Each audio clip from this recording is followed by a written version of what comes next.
Welcome to Shobha properties. మనకి Warangal highway లొకాలిటీలో Narapalli లొకాలిటీలో ఒక open plot సేల్కి రావడం జరిగింది.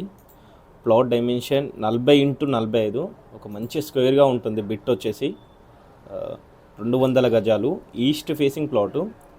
ఇళ్ళ మధ్యలోనే ఉంది. ఆల్రెడీ చుట్టూ హౌజెస్ ఉన్నాయి. సో మనకి ప్లాట్కి ఆపోజిట్లో నారాపల్లి ప్రాథమిక హాస్పిటల్ కూడా ఉంటుంది. మనకి రోడ్ వైడింగ్ చూసుకుంటే 30 ఫీట్ల సీసీ రోడ్ ఉంటుంది. లొకేషన్ చూసుకుంటే Warangal highway Narapalli bus stop నుంచి జస్ట్ వాకబుల్ డిస్టెన్స్ 100 మీటర్స్ అలా ఉంటుంది. And very near to park, Nandanavanam పార్క్కి మెయిన్ గేట్కి ఆపోజిట్ వస్తుంది. సో ప్రైస్ విషయానికి వస్తే 35,000 రూపాయలు చెప్తున్నారు గజం వచ్చేసి. నెగోషియబుల్ ఉంటుంది. అండ్ అదేవిధంగా రిక్వైర్మెంట్ ఉంటే లోన్ కూడా మనకి ప్రొవైడ్ ఉంటుంది. ఎనీ రిక్వైర్మెంట్ ఉంటే పైన నెంబర్ని ఒకసారి కాల్ చేయండి. అండ్ అలా వెళ్ళే ముందు ఛానల్ని ఒకసారి సబ్స్క్రైబ్ చేసుకోండి. Thank you.